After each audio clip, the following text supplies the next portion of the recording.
Welcome to PreMath. In this video, we have got this quadrilateral ABCD, as you can see in this given diagram, such that its side length AB is 3 centimeter, whereas the side lengths AD and CD are equal in length. And moreover, the area of this quadrilateral has been given to us as 4 centimeter square. And now our task is to calculate the perimeter of this quadrilateral ABCD. Please don't forget to give a thumbs up and subscribe. And please keep in mind that this figure may not be 100% true to the scale. Let's go ahead and get started. And here's our very first step. Since we are going to calculate the perimeter of this given quadrilateral, and we know the perimeter is simply the sum of all these 4 side lengths, and the only known side length is this AB side. So therefore we are going to find out the side length of this side, and this side before we could calculate the perimeter. And now I am going to label this side as lowercase a. Then this side length is going to be lowercase a as well. And I'm going to label this BC side length as lowercase x. And now our task is to find the value of x, the value of lowercase a as well. And in this next step, I have connected these vertices A and C. And as a result, we are ended up with these 2 right triangles. This is one right triangle and this is another right triangle. And now let's make an observation. We can see the area of this triangle ABC and the area of this other triangle CDA is going to be equal to the area of this whole quadrilateral ABCD, and we have been given the area of the quadrilateral as 4 centimeter square. So therefore we can write the triangle ABC area plus the triangle CDA area is going to be 4. And now our task is to find the area of triangle ABC and the area of the triangle CDA as well. And now let's focus on this right triangle ABC. And we are going to apply the Pythagorean theorem on this triangle. And here is our Pythagorean theorem: a square plus b square equal to c square. And in our case, AC is the hypotenuse, whereas these 3 and x are our 2 other legs.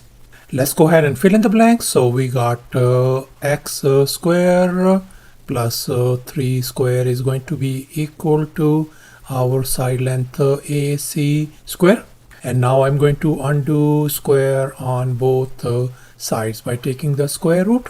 So therefore our AC side length turns out to be square root of x square plus 9. And I'm going to label this one as our equation number 1. And now we are going to focus on this other right triangle CDA. And we are going to apply the Pythagorean theorem on this triangle as well. And here's our Pythagorean theorem once again: a square plus b square equal to c square. And in our case, lowercase a and lowercase a are our 2 legs, whereas AC is the hypotenuse. Let's go ahead and fill in the blanks in this Pythagorean formula. So we got a square plus a square is going to be equal to our side length AC square. And now I'm going to undo this square by taking a square root on both sides. So therefore our AC side length is going to be a times square root of 2. And I'm going to label this one as our equation number 2. So thus we are ended up with these equations, equation 1 and equation 2. And now we are going to compare these 2 equations. And we can see our left hand sides are identical. So therefore we can equate the right hand sides as well. So therefore I can write a times square root of 2 is going to be equal to square root of x square plus 9. And now we are going to divide both sides by square root of 2 to isolate a.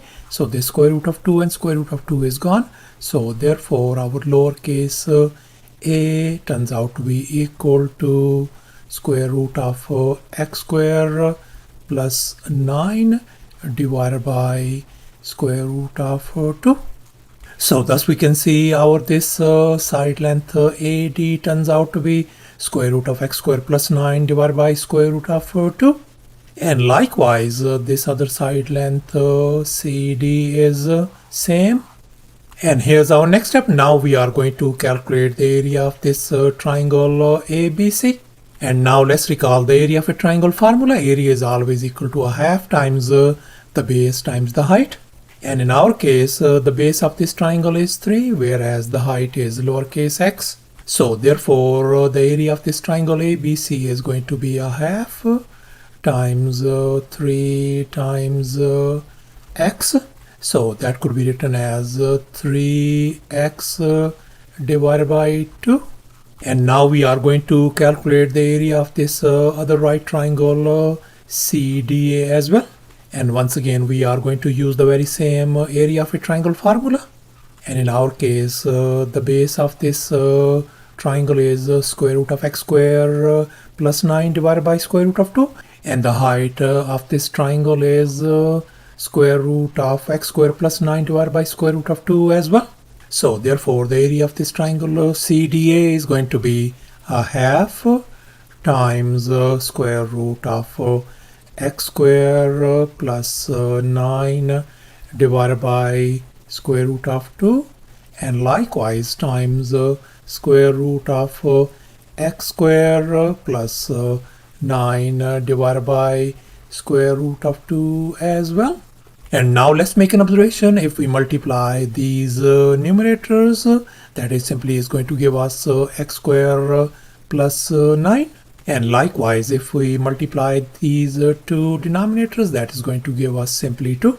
So therefore, if we simplify and multiply, that is going to give us x square plus 9 divided by 4.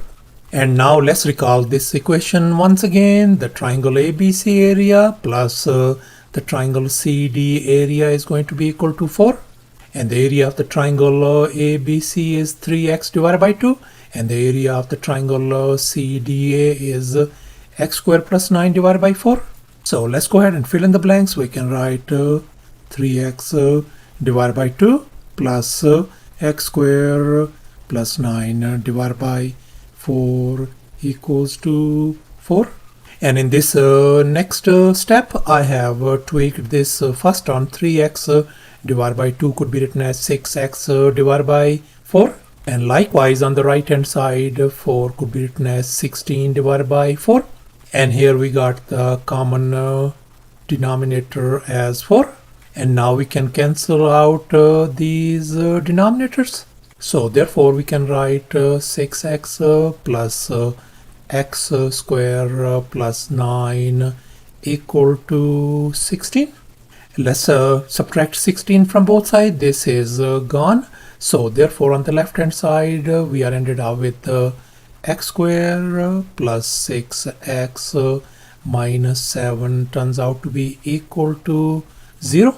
So thus we are ended up with this quadratic equation, and we are going to solve it by factoring. So the possible factors of this quadratic equation is x minus 1 times x plus 7 is going to be equal to 0. Let's split them. I can write x minus 1 equal to 0 and the other one x plus 7 equal to 0. So therefore our x turns out to be equal to either 1 or x value turns out to be equal to negative 7. And now we can see that this negative value of x is not possible since we are dealing with x as the side length. So therefore we are going to reject this negative value of x and we are going to accept x equals to positive 1. So thus our this x value turns out to be positive 1. And now we are going to calculate these side lengths by substituting x value as 1 over here x square. So therefore I'm going to substitute x as 1 over here. So that is going to give us a equal to square root of 1 square plus 9 divided by square root of 2.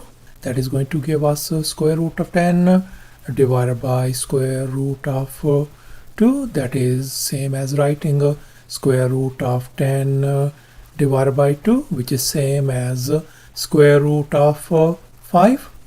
So thus our a value turns out to be square root of 5 centimeter. And here's our final step. Now we are going to calculate the perimeter of this quadrilateral.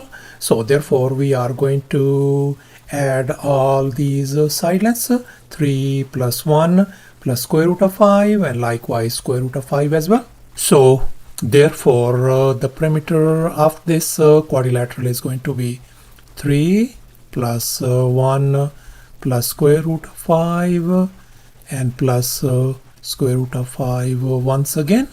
And if we combine these like terms, that is going to give us 4 plus 2 times square root of 5 centimeter.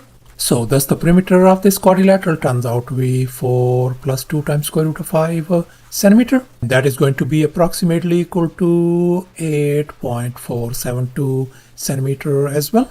Thanks for watching, and please don't forget to subscribe to my channel for more exciting videos. Bye.